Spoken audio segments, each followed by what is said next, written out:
Hi, I'm Eric Butters, Chairman of Alberta Beef Producers and host of this short video presentation. On behalf of ABP and the Board of Directors, I'd like to welcome you and thank everyone for taking time out of their busy schedules to be here. During this presentation, you will hear from representatives of Alberta Beef Producers, the Beef Information Centre, the Canadian Cattlemen's Association, and the Canada Beef Export Federation.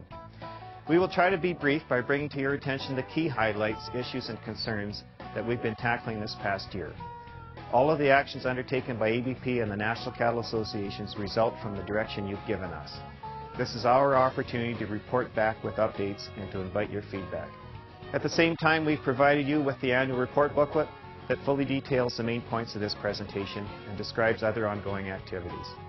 As always, your Alberta Beef Producers Zone Director is available to discuss any suggestions or concerns or to answer any questions throughout the year.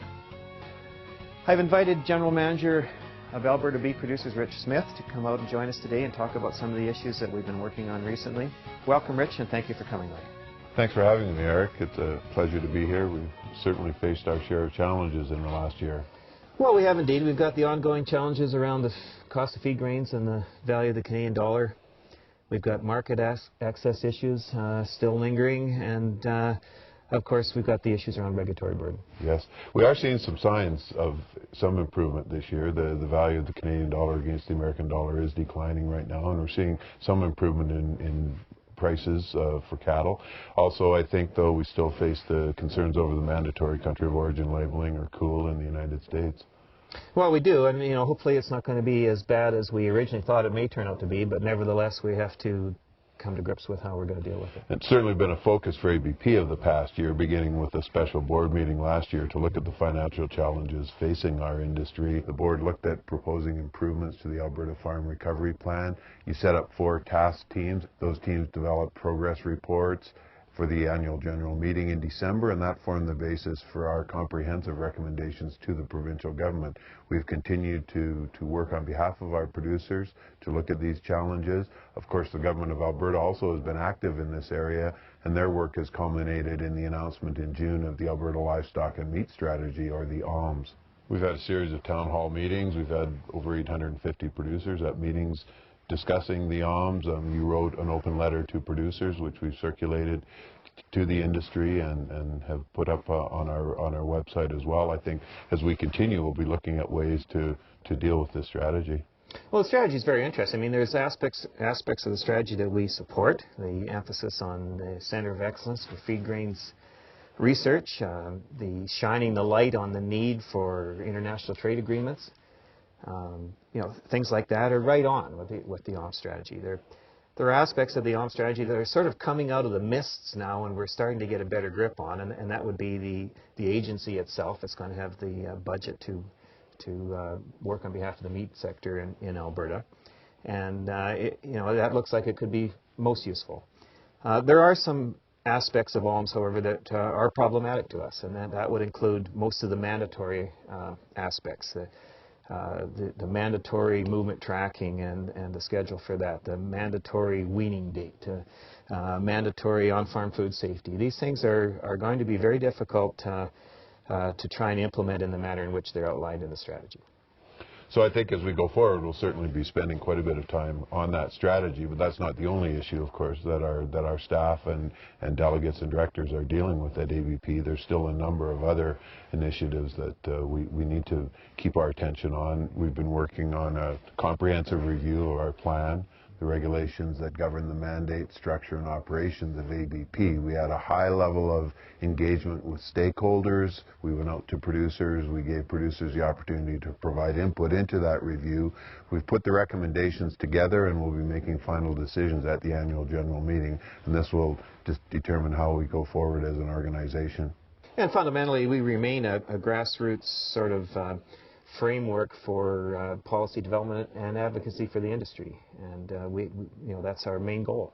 And will continue to be. And as well, one of the things we heard clearly from producers during the plan review was that we needed to get even better at communicating with grassroots producers, and that's been a tremendous focus of our staff and our organization over the past year. So we're improving our written communications through the grassroots publications, to work on our website, and we're looking at opportunities all the time to have better communications with producers, and that will be a key area that we'll be emphasizing in the coming year. And that's why these country meetings are so vital, because this is where we contact the producers. This is how our policy development is brought forward. We need to hear what producers are thinking in order that we can take it forward. Our promotion activities, of course, are really important, the new Raised Right campaign. Mm-hmm. I had the pleasure of being at the launch, and I was very happy to see the way that rolled out. You know, the whole thing emphasizes that the way we as food producers view our role in this process, and that, you know, emphasizing the animal care part of it, the environmental care part of it. Of course, there's also the placards, the murals, the Raised Right website that's up and running. So I thought the whole thing was very well done. There's so many things that are good about Alberta beef. It is the best in the world because the people who produce it care about it. They take a lot of pride in what they're doing. If you have a good product and you do a good job backing your product up and servicing your customers, they're going to come back. You're buying cattle from us they've been raised right.